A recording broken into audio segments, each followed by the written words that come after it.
أعوذ بالله من الشيطان الرجيم بسم الله الرحمن الرحيم فما لهم لا يؤمنون فما لهم لا يؤمنون. Translation: what is the matter with them that they believe not? My noble audience and my dear Maulana Akram Sahib, in the previous verses we made mention of the different stages that a person will experience once his soul is extracted from the body. We made mention that first of all he will be placed in the waiting room, and in the waiting room there will be two dimensions. In the primitive stages he will have some connection with the dunya and some connection with the waiting room. Once that period passes, then he will realize that he has no more connection with the dunya, and now he will be completely in the waiting room, known as Alam-e-Barzakh. Then the third stage is that once the trumpet is blown, he will stand up and he will enter into a realm, a theatre that will decide where he will go. And we made mention of these three stages because of the three verses, verse number 16, 17 and 18 of this surah. Now Allah Almighty, after speaking about the three stages and prior to that speaking about the two groups of people, those that receive the book on the right hand and those that receive the book on the left hand, Allah Almighty, as if He is complaining, Allah is saying, فَمَا لَهُمْ لَا يُؤْمِنُونَ. What is the matter with them that they believe not? That after knowing so much and knowing that every human being passes from one stage to another, from their inception till their departure, and they will pass through different stages from the waiting room till they make it into the day of reckoning, why can't a person understand that? Why can't a person fathom that? And why can't a person believe in Allah? After knowing so much, there is no room for denial. This is what Allah is saying. فَمَا لَهُمْ لَا يُؤْمِنُونَ. In लोगों को क्या हो गया कि अभी भी ईमान नहीं लाते? That after all this, is there any room for denial? This is the question that Allah Almighty is posing. Next verse. وَإِذَا قُرِّئَ عَلَيْهِمُ الْقُرْآنُ لَا يَسْجُدُونَ. Translation: and when the Quran is recited to them, they fall not prostrate. Now keep in mind, this is an ayat of sajda. Afterwards we will make sajda tilawat. Now basically, yasjudun means to make sajda. But in this ayah, the ulama say that sajda basically is a reference to obedience. Ajizi, inkisari. So yasjudun is a word that has different meanings, and one of the meanings of sajda is ajizi, humbleness, humility, obedience. And basically a person falls into sajda to display obedience. So Allah Almighty is saying that these people, when they read the Quran or the Quran is read to them, they do not fall in obedience. So basically the people that will receive the book on the right hand and the people that will pass through these stages with honor, dignity, there are those that when the Quran is recited or when they listen to the Quran, they fall in humbleness. So basically the Quran dictates every movement of a human being. The very famous incident that orators make mention of Imam Zainul Abidin. Imam Zainul Abidin, from the bloodline of Nabi Kareem Muhammad sallallahu alaihi wasallam. And he was known for his zuhd. He was known for his ibadat. And it has been said, and I would like you to place yourself in the shoes of Imam Zainul Abidin. And this gives us an insight to how the Quran used to dictate and regulate their movements. even the most weakest sentiments did not get the better of them when the Quran was recited. So the very famous incident that has been recorded under the verse وَالْكَاظِمِينَ الْغَيْظَ وَالْعَافِينَ عَنِ النَّاسِ.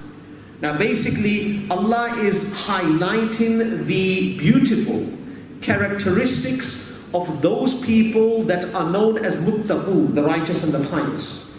And the three qualities and sifat that have been made mention in this verse of Surah Ali Imran is وَالْكَاظِمِينَ الْغَيْظَ. They repress their anger. The anger does not get the better of them. وَالْعَافِينَ عَنِ النَّاسِ, and they forgive.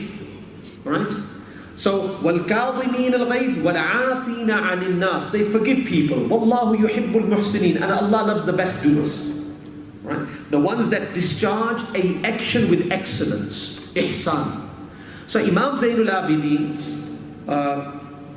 he called for the servant, and the servant came with a pot of water. So basically Imam Zainul Abidin was ready to make wudu, and the pot fell from the hand, and basically the clothes of Imam Zainul Abidin became wet. So it was something that was unfavorable. It was not called for at that moment. So immediately the inner sentiments were translated on the face. So Imam Zainul Abidin became angry. Now the servant immediately recited the verse وَالْكَاظِمِينَ الْغَيْظَ. Now Imam Zainul Abidin knows that Allah is speaking about the righteous, and the righteous are those that repress their anger. So immediately these two words controlled his weak sentiments. We have seen this many a times, and Imam Sahib will, I think, agree with this. And when a person is angry, we say, "Ya, read durood." He said, "Durood udhar rakho." Put the durood on the side. Don't tell me about durood now. You say, "Look, the Nabi said, don't tell me about deen now." And sometimes even a person will say, "Don't even tell me about Prophet Muhammad, he was a Nabi." They're so angry that nothing registers constructively or productively.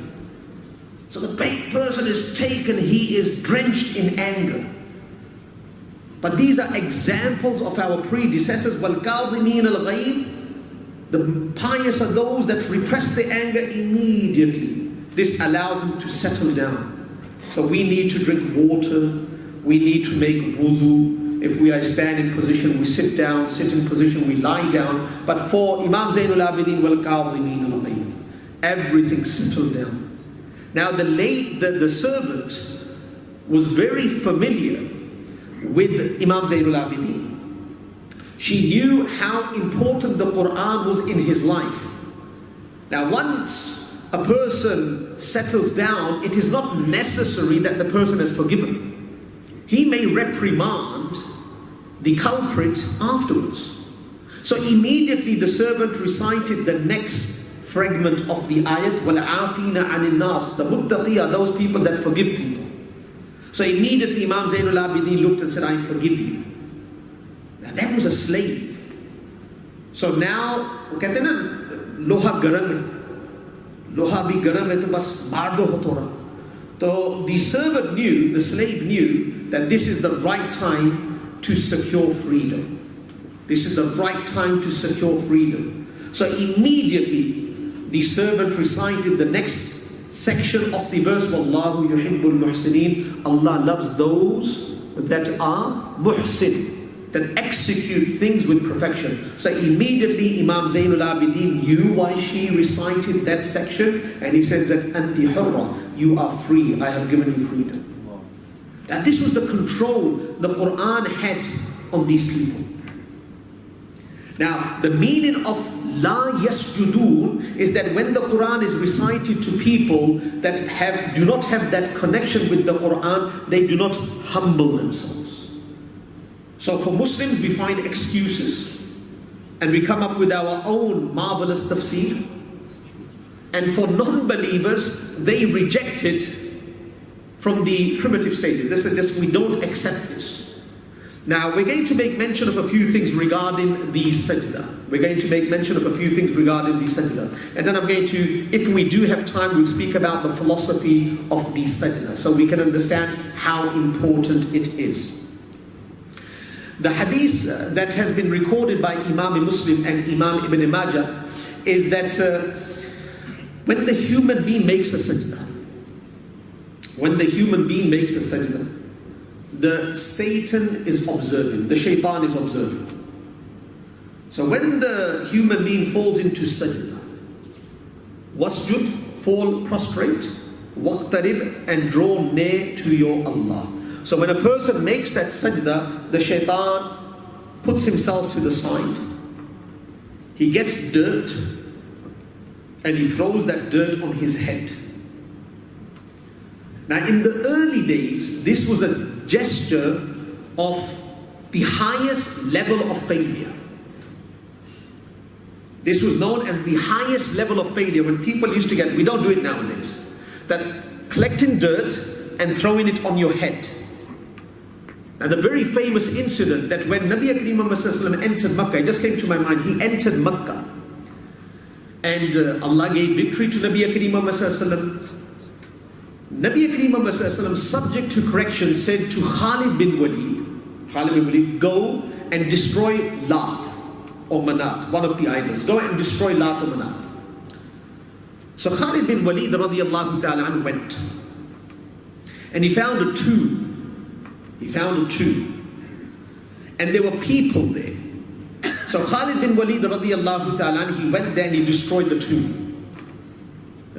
He reduced it to dust, destroyed it, absolutely destroyed it.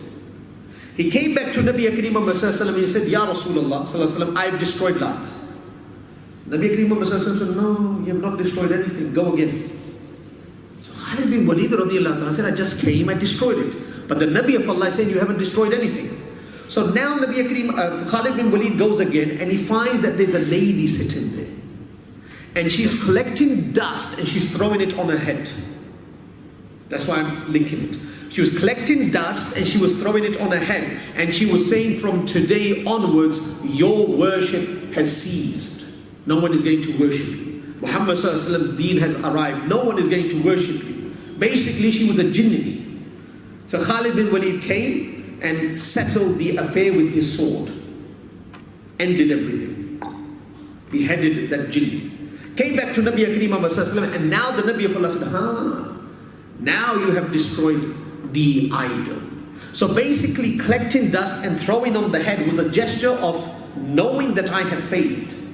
Does it make sense? So the shaitan, he puts himself to the side, he collects dust and he throws it on his head. And then he taunts himself.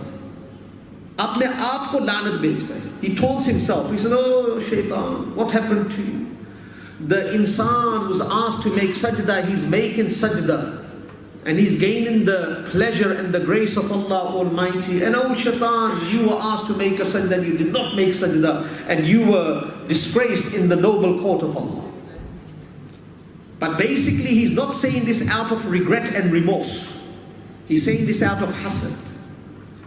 If he was to say this out of regret and remorse, he's a Muslim.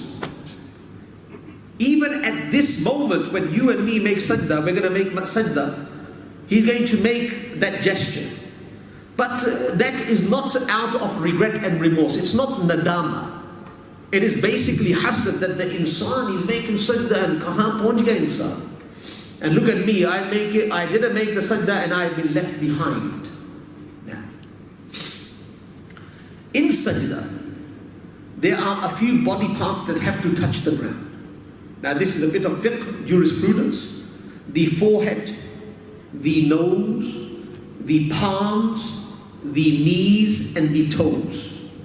My observation in my imamat is that there are two body parts that many a times do not touch the ground.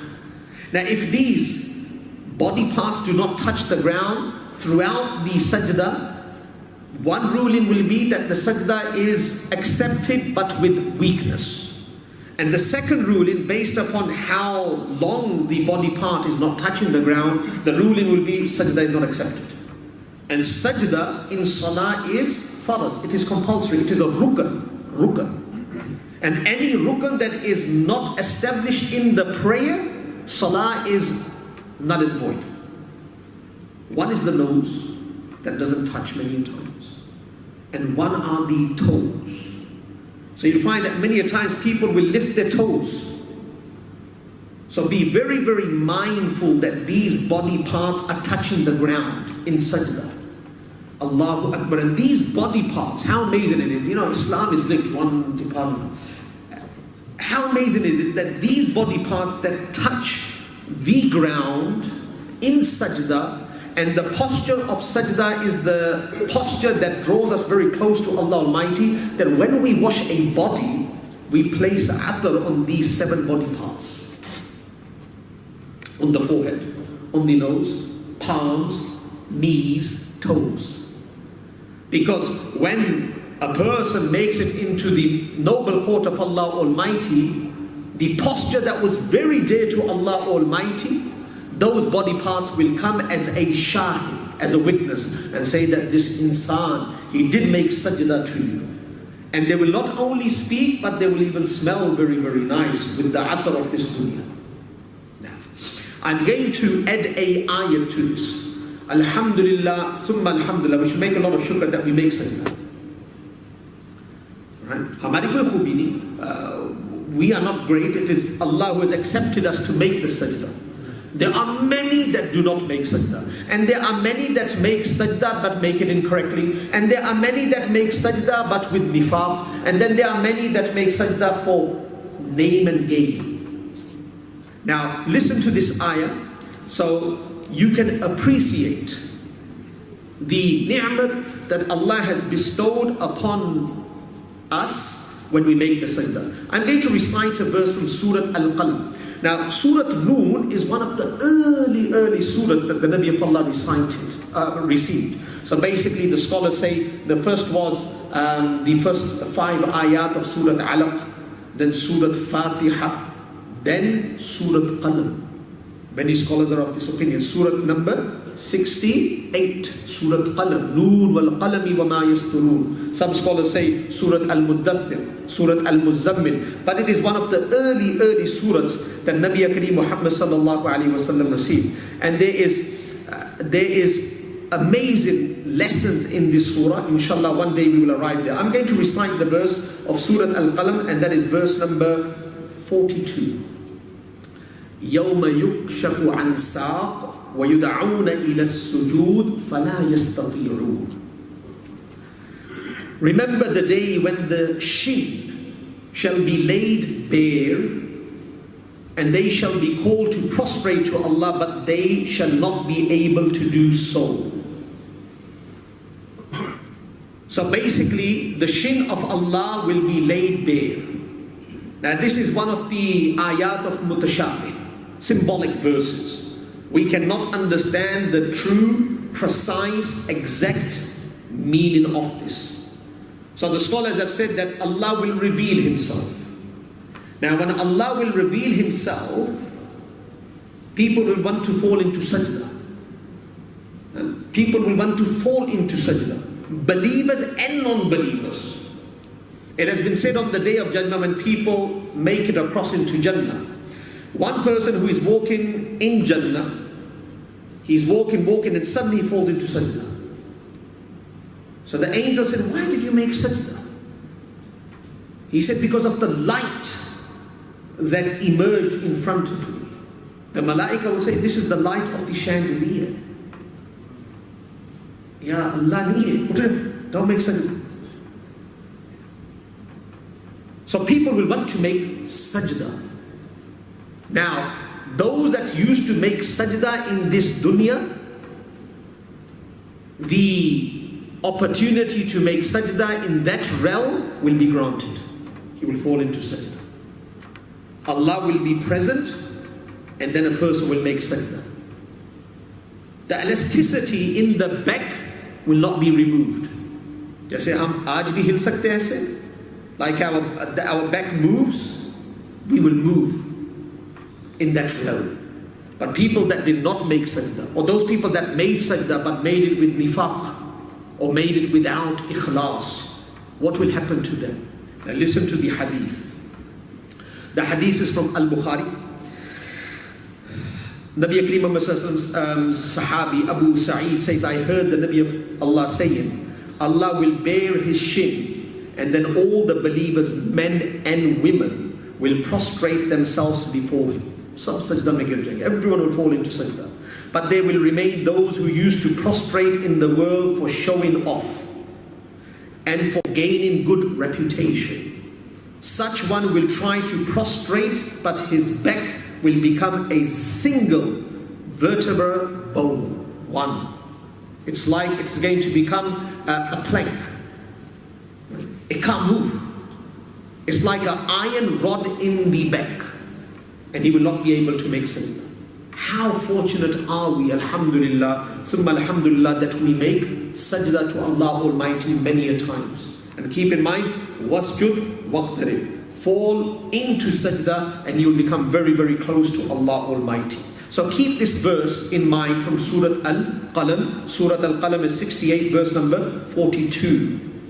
Now, in regards to the sajda tilawat of this ayah, of this surah, Abu Rafi', he says that I once was observing the practice of Hazrat Abu Hurairah. Now, Hazrat Abu Hurairah, according to our ulama, was the Maulvi Sahabi.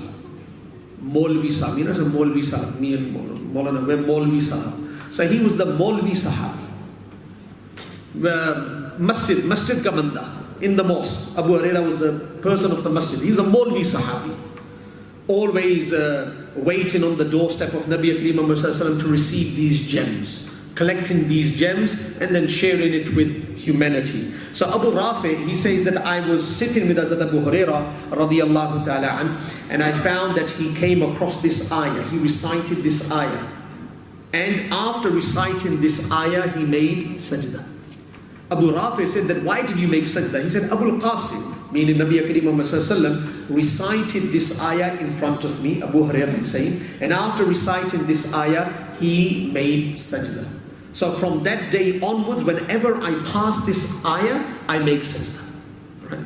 Now, the question that comes about is, if I'm reading the Quran, should I put the Quran to the side and make sajda? Or can I delay the making of sajda? So there are both practices from our predecessors. One of the famous books, Tahawi, Imam al-Tahawi's book, Tahawi, it has been made mention that there were two practices of Hazrat Umar radiyallahu ta'ala. So one day, Hazrat Umar radiyallahu ta'ala, in the book of Tahawi, he was reciting Surah Al-Inshiqaq and he came across this ayah. And he did not complete the surah. There's only a few ayat after this, but he did not complete the surah. He closed whatever he was reciting, he went to the side and he made the sajda. That's the first practice, preferred practice.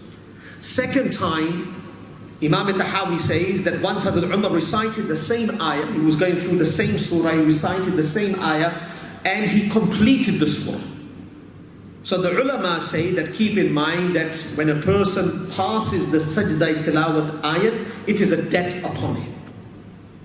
It is better to discharge the debt quick as possible.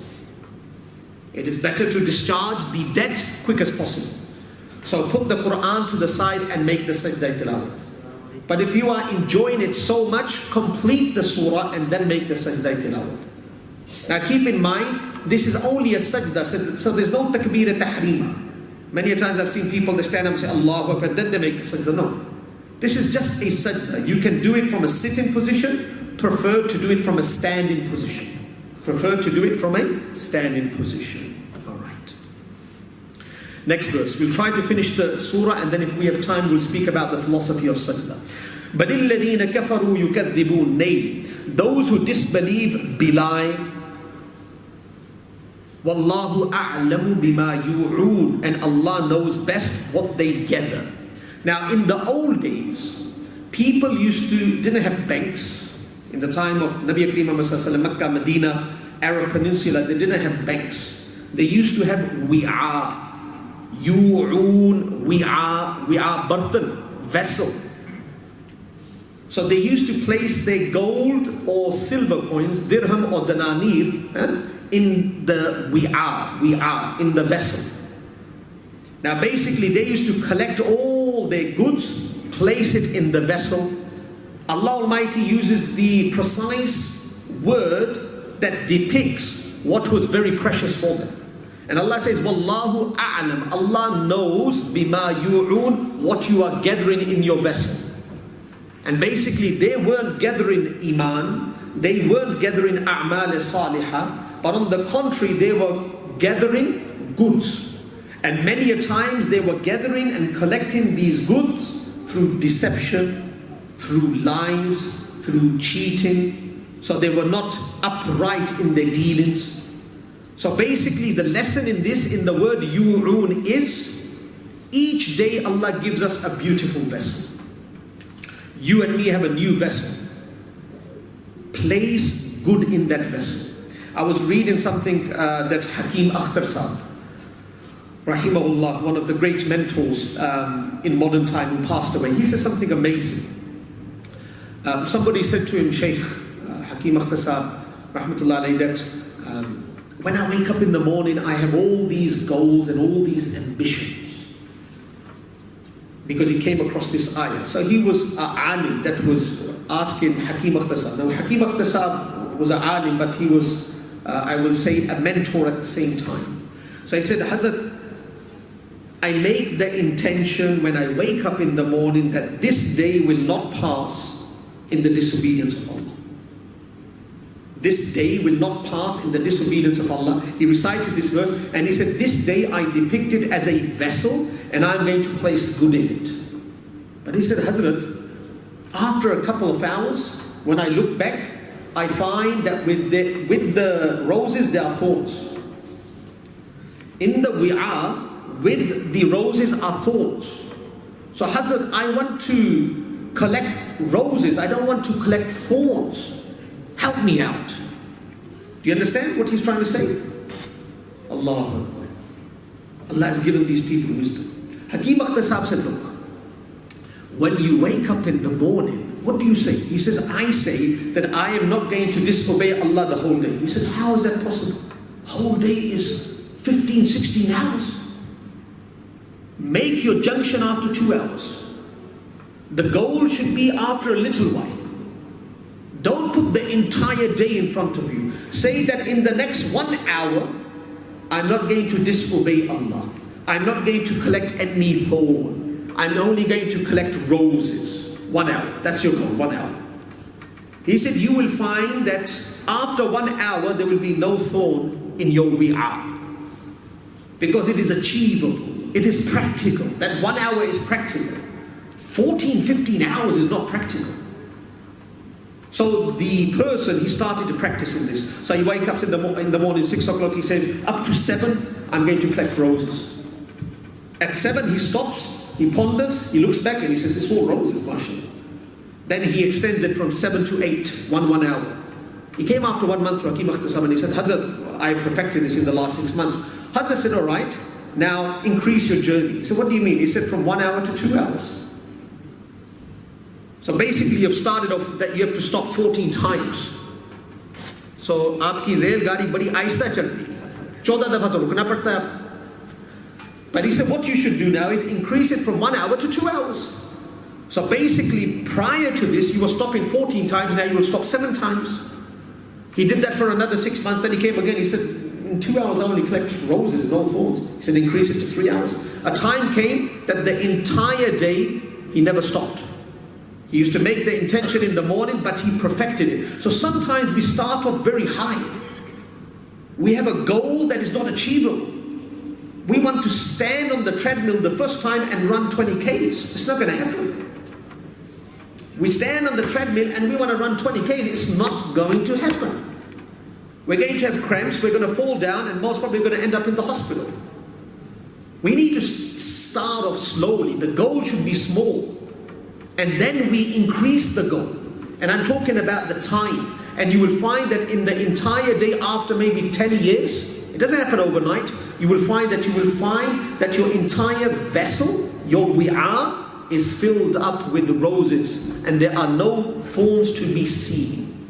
Right? So this is some advice from the great Shaykh Hakim Akhtar Sahib rahmatullah alayhi. فَبَشِّرْهُمْ بِعَذَابٍ أَلِيمٍ. So announce to them a painful torment. So those people that despite learning the different stages in the waiting room, the different stages on the day of reckoning, and the different stages لَتَرْكَبُنَّ طَبَقًا عَنْ طَبَقٍ, before departure from this world, and the right and the left people. If a person doesn't learn a lesson and he doesn't believe in Allah Almighty and he collects only gold coins that are adorned with deception and lie, فَبَشِّرْهُمْ بِعَذَابٍ أَلِيمٍ, then give them the glad tidings of a torment, of a painful torment. Last verse of the surah. إِلَّا الَّذِينَ آمَنُوا وَعَمِلُوا الصَّالِحَاتِ لَهُمْ أَجْرٌ غَيْرُ مَمْنُونٍ.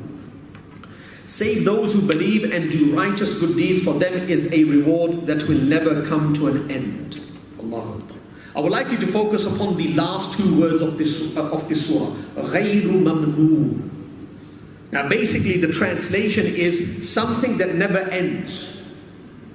Never ceases and never ends, never dies out, never just vanishes. It keeps continuing. Now, basically a person that has iman and does good deeds, on the day of judgment, the reward of his good deeds will never cease. Now, this opens up a very important topic, a very special topic, an academic topic that the scholars have spent ample time upon. That a Muslim, he lives for 60 years. A non-Muslim lives for 60 years. Muslim 60 years, non-Muslim 60 years. Muslim does, let's say, 40 years of good deeds. Because before the age of puberty, nothing is incumbent upon him. True. So let's take out 12, 13 years. And then from 12 onwards to 60, that is about how many years? 48 years? If you divide 48 into 3, that's basically what he has been sleeping. Because a person sleeps 8 hours a day. So that's 1/3 of 48. Alright? So that's many, many years out. So basically it's about 30, 35 years of obedience. The same rule will apply to a non-believer. That's 35 years of disobedience if he lives for 60 years. Now when they make it to the next theatre, Alim Akhirah, the day of reckoning, Allah says, you go into paradise, the abode of bliss for eternity. Then says to a non-believer, you go into hell, the abode of punishment for eternity. Basically, it doesn't sit well with the characteristic of Allah Almighty, and Allah is Adil. And Adil means just. So if I commit a crime, I should be punished in proportion to the crime. That's why they say وَكَتَبْنَا عَلَيْهِمْ فِيهَا أَنَّ النَّفْسَ بِالنَّفْسِ وَالْعَيْنَ بِالْعَيْنِ وَالْأَنْفَ بِالْأَنْفِ, an eye for an eye, a tooth for a tooth. So if this person lives for 35 years, he lives, he doesn't do anything wrong in 35 years, the reward should be of 35 years. And if he does bad for 35 years, the reward should be for 35, the punishment should be for 35 years. Once we had a seminar, and there was myself and there was this priest. And after the seminar, we sat down and I said, what is your concept? It's amazing to learn the concepts of others as well. So I said, I put the question to him. I'm going to reply to you in a few moments what Muslims say, scholars say. I said to this guy, I said that, what is your understanding that if a person doesn't believe in Jesus to be the Son of God, will he be punished? He said, yes. I said, for eternity? He said, for eternity. I said, all right. I said that the person just committed a crime for 35 years. So how can he be punished for eternity? He said, our understanding is, and it was fascinating. He said, our understanding is when a person is thrown into the fire, basically he's thrown for 35 years. So, that's pretty good. But because the pain is too intense, he swears at God. He keeps swearing. He doesn't cease that swearing. And that's why he remains in the fire for eternity. Does it make sense? So he's in the fire, he's swearing at Allah. He's swearing at Jesus. I said, hypothetically, if he stops, he said he's not going to stop. He said, look at it logically. When a person is in pain and he knows that somebody is inflicting the pain, he doesn't sing songs of it. He swears at it. So basically, he's going to swear and this is going to continue for eternity. He said, what's your belief? I said, our belief, Muslim scholars, they make mention that إِنَّمَا الْأَعْمَالُ بِالْخَوَاتِيمِ. There are two ahadith. إِنَّمَا الْأَعْمَالُ بِالنِّيَّاتِ. This is basically the inception of the deed, and the encapsulation of the deed is إِنَّمَا الْأَعْمَالُ بِالْخَوَاتِيمِ. So it's very important to link these two ahadith. We only recite the first hadith, إِنَّمَا الْأَعْمَالُ بِالنِّيَّاتِ. That all a'mal, jazakumullah, all a'mal are based upon the intention. That is very right, but that's, let's say this is salah. I want to pray. Before establishing the prayer, my niyyat has to be right. But once I have established the prayer, there has to be something that locks it up, so it doesn't escape. Locks it up, doesn't escape. So I secure money, and I have a bank, and I place it in the bank, that secures it. The security of the amal that is adorned with good intention is إِنَّمَا الْأَعْمَالُ بِالْخَوَاتِيمِ. That the amal should be locked up with sincerity at the end as well. And that's why Allah Almighty says, لَا تُبْطِلُوا صَدَقَاتِكُمْ بِالْمَنِّ وَالْأَذَى. That when a person gives charity, he immediately receives the reward in his account. But if he is a person that reminds the recipient, or he taunts the recipient, basically he loses that credit in the account, and it just slips out and it goes to the recipient. Does it make sense? So we need to adorn it in the primitive stages, and we need to adorn it at the end with sincerity. Now Nabi Kareem Muhammad says, إِنَّمَا الْأَعْمَالُ بِالْخَوَاتِيمِ. The a'mal of a person is based upon the final, the exit moment. Now, inshallah, when we exit from this dunya, our iman will be that, Ya Allah, you are our creator. You are our creator. We believe in you. And intention has no boundaries. Intention has no boundaries. Basically what we are saying is, Ya Allah, if we live for eternity, we will live with this faith. So the intention that we have at the time of departure, and the representation of that intention is the statement La ilaha illallah Muhammadur Rasulullah, is basically a statement of eternity. And on the flip side, on the other side, a non-believer, when he is departing without faith, there is a practical statement that he's making, that if I live for eternity, I have chosen this life where there is no involvement of Allah Almighty. Does it make sense? And this is our understanding of Iman and Amal Salih, غَيْرُ مَمْنُونَ. That our deeds, so we take a deed, we take prayer. When prayer makes it to the other side, it's not that we're going to be rewarded once for the prayer. This is the meaning, غَيْرُ مَمْنُونَ. So let's say the reward of a prayer is 27 virtues. Is that it? Finished? No. The prayer will remain with us. And the reward of the prayer is Jannah.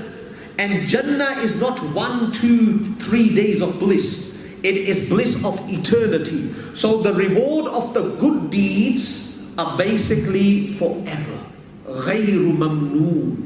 And on the flip side, Allahumma la taj'alna minhum, Allah protect us. فَذُوقُوا فَلَن نَزِيدَكُمْ إِلَّا عَذَابًا.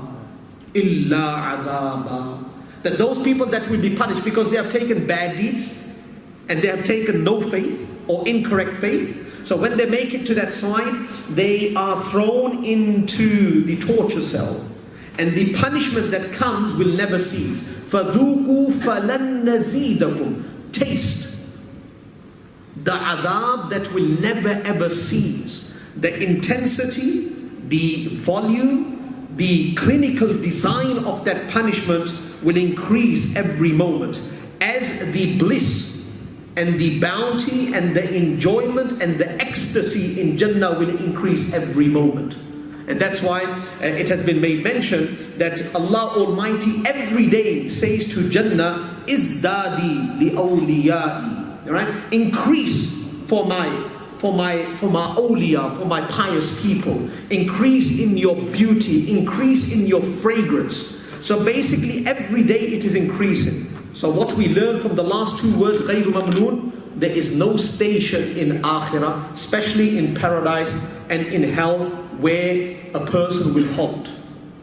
It's always increasing. And I'm going to end on the very beautiful incident that has been made mention by these scholars that try to understand what Jannah is whilst they are in this world. Let's just depict this. A person is looking at a scene. He's looking at a scene. It is so beautiful. He's looking at the scene. And he is mesmerized. He's riveted. He's taken away. He's just caught up in the moment. And this continues for years and years and years. You're just looking at it. Basically, the enjoyment increases. Even when we look at the Kaaba, first time when I went, the best you can do is about 10 minutes.